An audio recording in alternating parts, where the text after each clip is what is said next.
Hi and welcome to the new look, new format Bike Rider TV and our first episode for 2013. On this show we try something completely different and check out the Flyboard. We have three very sexy MV Augustas which we take to the track for a three-way shootout. We catch up with Josh Coppins and check out the bikes from his JCR race team. But first up, let's take a look at Suzuki's Learner Legal Inazuma. Brand new to the market is this Learner Legal 248cc single overhead cam twin. This is Suzuki's Inazuma.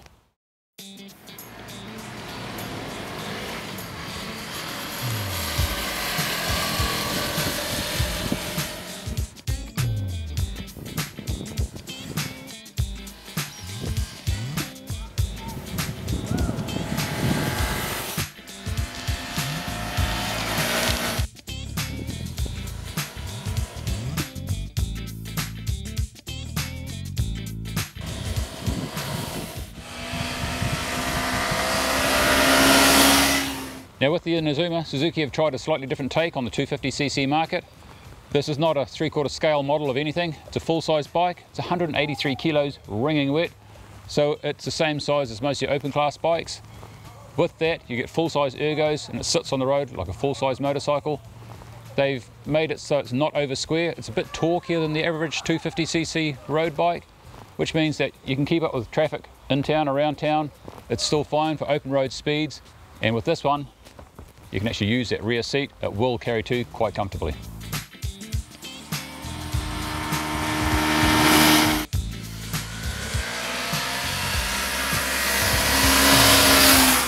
Now being a naked model, a lot of people be assuming that the Inazuma is the little bro of the Bandit family. Well, it's not really. It takes its styling cues more from bikes like the B-King or even the GSR 600. The big bike theme carries right on through to those pipes. It looks like a big bike. If you look closely, it's got decent sized header pipes coming out of the engine. They are double skinned. Just underneath this exhaust system you can see that they're quite small in capacity, but looking at the bike from the back it looks like a decent sized motorcycle, so it's not going to scream learner rider from the rooftops.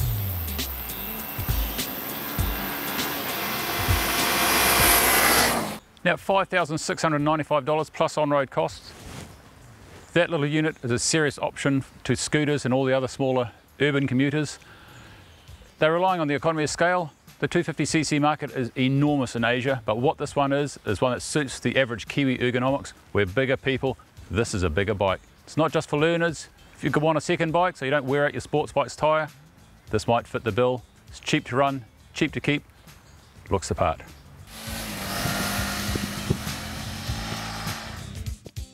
So from pretty much any angle, it's quite a smart looking motorcycle. The only place I think they've really let themselves down a bit styling wise is that front mudguard. It looks about the same size as a Hayabusa's, but on a Hayabusa it's in scale, bit overbaked on this one. Other than that, it's a very smart little motorcycle. Got lots of aluminium rather than the chrome plated steel that you tend to see on the lower cost bikes. Value for money, right up there.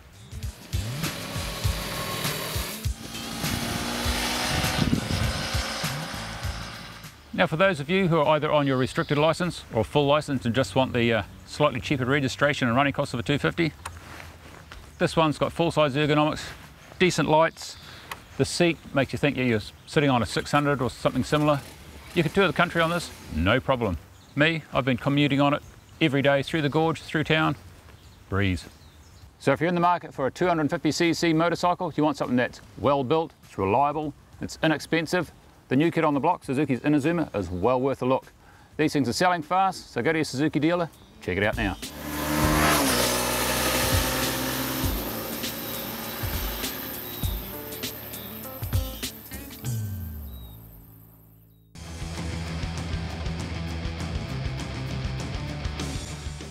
At Star Insurance, we like to say no. No to cars, no to house and contents. Boats, no. Sorry, Zinny, no pets too. At Star, we specialise in only motorbike insurance. That's why we're experts from policy to claim handling. For the Star difference, call us today. Now let's head down to the Rico Taupo Motorsport Park and check out a trio of stunning MVs.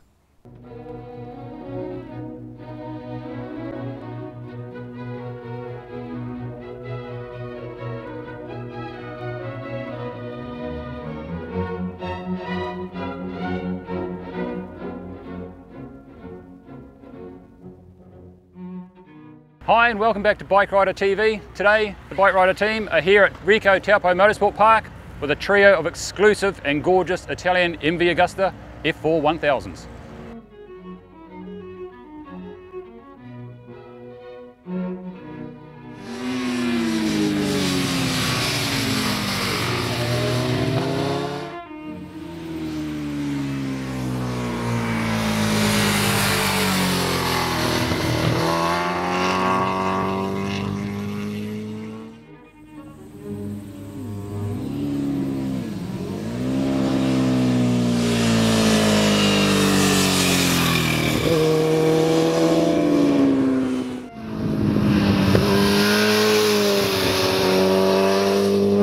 Now before you pinch me or slap me next time you see me at the track, lots of people have already done it today. Introducing on my left there, we have a 2005 F4 Tamburini. This one here is a 2006 CC. It's the only one in New Zealand. It's one of 100 ever built. This one here is the MV Agusta F4 312R.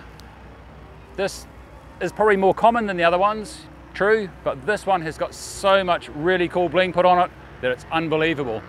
The nice thing is, the owner, David Hands, said we can take them for a spin at the Taupo track.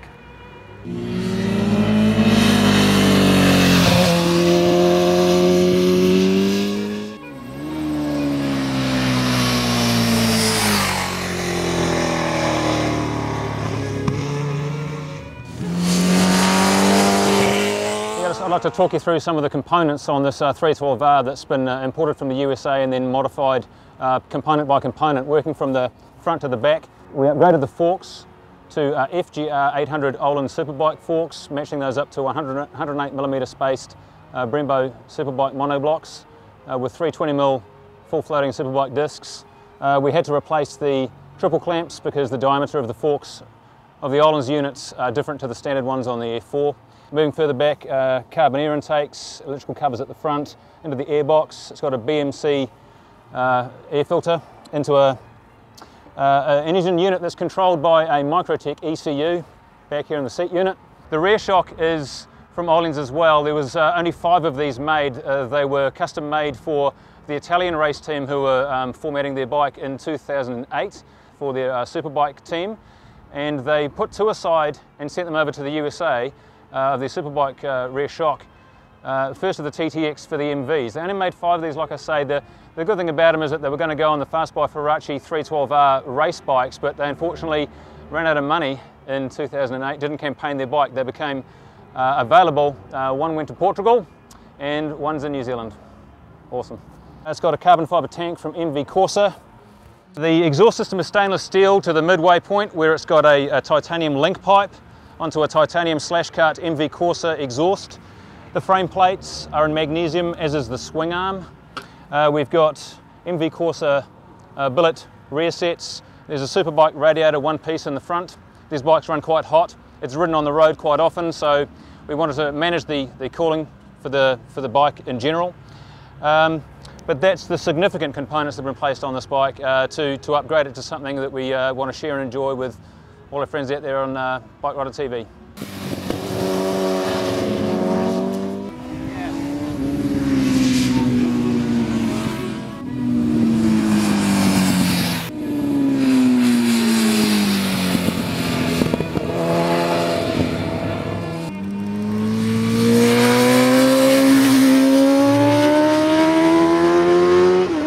So this one is the F4 CC, otherwise known as the Claudio Castiglione. Mr. Castiglione commissioned this motorcycle from his company MV Agusta, and the story goes that he only wanted to make 1 of them, but then looked at it and thought, this is maybe too good to keep to myself. We're going to make 100 of these units. And this one was originally purchased by a gentleman in Florida in the USA, and we imported it privately into New Zealand. None were sold originally in New Zealand, and they're no longer available new. The components on this bike somewhat resemble the Tamburini and the 312R. It's upgraded suspension, not the Olin's units, but Marzocchi forks. In the back is a Sachs rear shock. They're well known for Formula 1 suspension. It's a good unit. Working from the front of the bike to the back again, it's lavished with carbon fibre, air intakes, air box, a lot of billet components on this bike. They say that 90% of the components on this one were very similar in design but unique to the CC.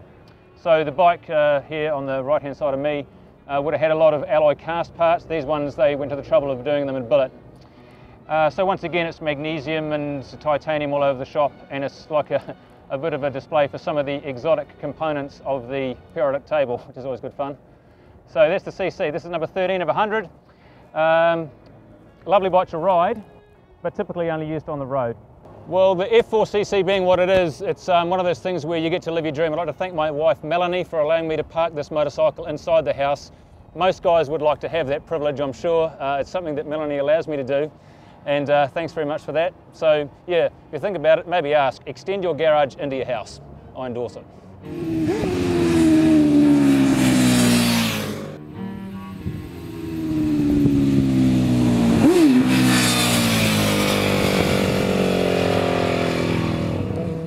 Last but not least, over here we've got the Tamburini, one of 300 made. This is number 122. It was first purchased again in the USA, a couple of owners over there, then we imported it privately into New Zealand. Just to finish off, I suppose, we're going to mention the horsepower of these bikes just to make that sort of relative for you. On a dynamometer, this one's at about 157.8 horsepower. 312R came back at 182.5. We haven't had the ability to put this fella on the dyno yet, but word on the street when they were building it was that they were shooting for 200 horsepower at the rear wheel.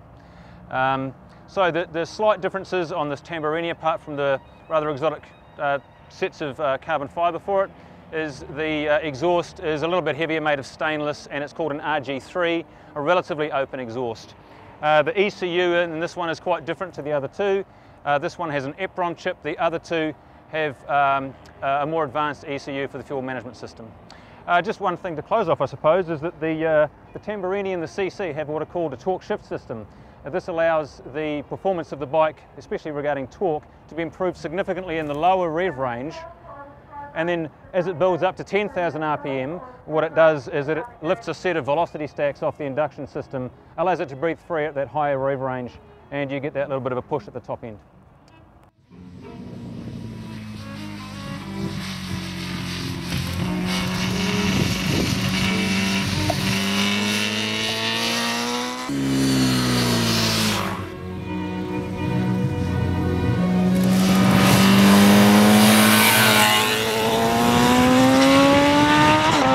Best on track? You'll have to read Bike Rider magazine to find out.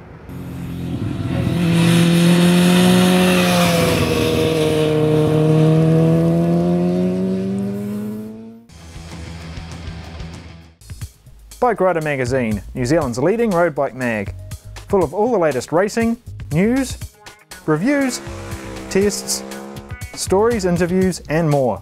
Available at all good magazine stockists, or visit www.brm.co.nz to subscribe and save and check out our merchandise. Bike Rider magazine, proudly bringing you the best in New Zealand motorcycling and Bike Rider TV. Now, going from this stunning Yamaha, the WR450F, let's check out a couple of other stunning blue bikes. We caught up with Josh Coppins and his JCR race team.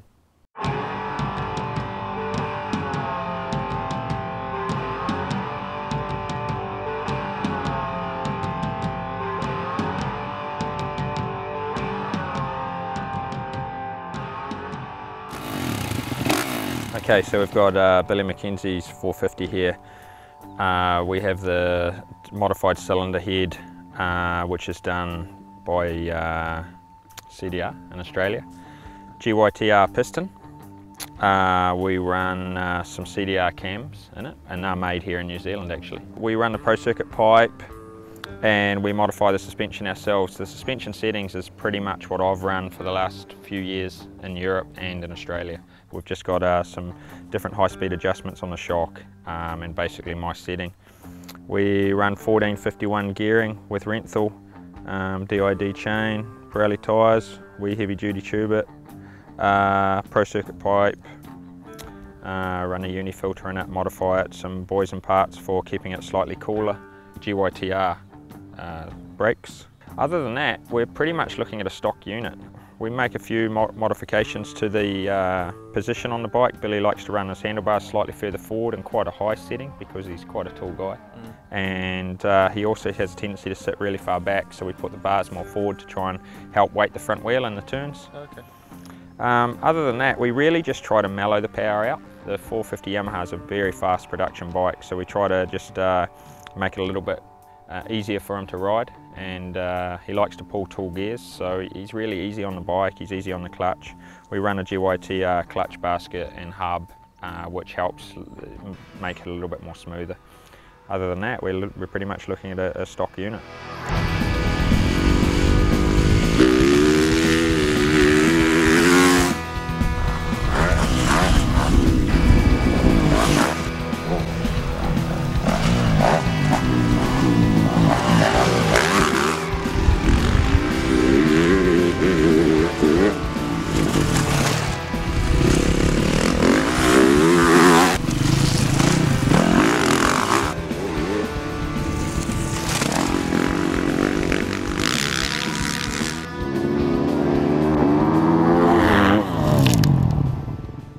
Dirt Rider Down Under, New Zealand's #1 off-road motorcycle magazine, full of all the latest racing, news, reviews, tests, stories, interviews and more.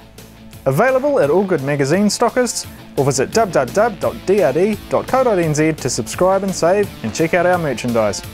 Dirt Rider Down Under, proudly bringing you the best in New Zealand motorcycling and Bike Rider TV.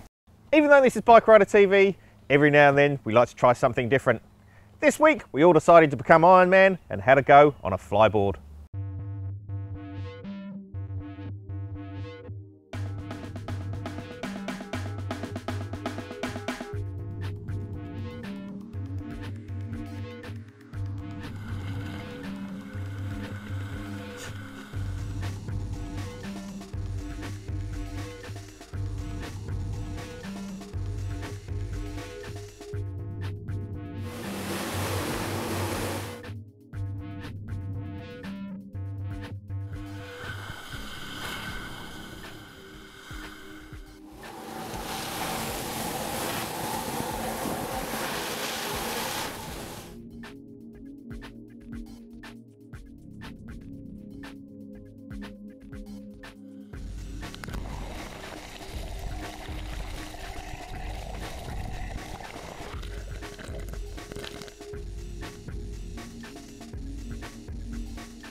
Hi there, I'm Craig Brown from Mr Motorcycles in Pukekohe.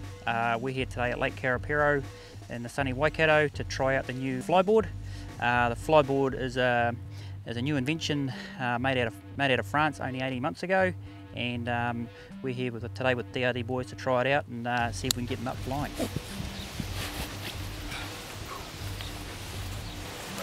Nice and cold? Yep. I've nervous before. Now I'm real nervous. Could possibly go wrong. Famous last words. Okay, put that on first.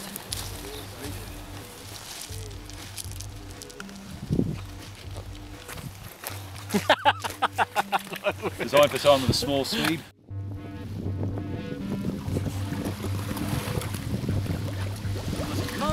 Oh, isn't it?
basically how it works is a big, that basically attaches to your jet ski. It's within 2 or 3 minutes you can have this onto your jet ski, and then 2 or 3 minutes you can have it back to a normal jet ski. Okay, so there's no mucking around, minimal mucking around. That attaches to a long Kevlar hose, basically wraps around and goes into a 360-degree swivel, which is attached to a board, and basically underneath the board we've got 2 chutes come out, and then there's 2 protruding pods basically that push you out of the water. Attached to that is what look like big radiator hoses out of a big Detroit truck, attaches to the arm pieces for stability, and it's basically you can have someone on a jet ski holding the throttle, and between 2,000 and 4,000 RPMs you'll get out of the water, and after that yeah, the sky's the limit really. There's 2 options available on how you purchase these. You can buy the kit just as we see it today, and we've just going to be next week testing the new throttle piece too, so you don't have to have anyone on the jet ski at all. Basically you better just strap in yourself and start and stop the jet ski from this little trigger that we're going to put on the jet ski here next week. Yeah, looking forward to testing that in the next few coming weeks. Contact Craig Brown for more information about flyboarding. Head along to www.mrmotorcycles.co.nz. That's it for this episode of Bike Rider TV. Be sure to subscribe to our YouTube channel to keep up to date with each episode. And if you want to see these tests in full, take a look at Bike Rider magazine or Dirt Rider Down Under. Until next time, ride safe.